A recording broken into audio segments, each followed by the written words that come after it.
Hello guys, pakita ko sa inyo yung bunga ng patulan namin, no? Sobrang haba. Nakinan niya. Baka bukas namin ha-harvestin to. Tapos meron pa doon isa, ay tatlo yan bunga guys. Ayan. Meron pa dito.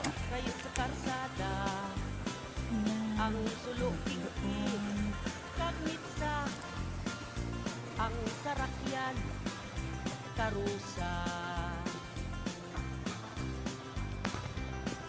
tinanggap kaglinapuhan, may aloy na inasinan, insalada.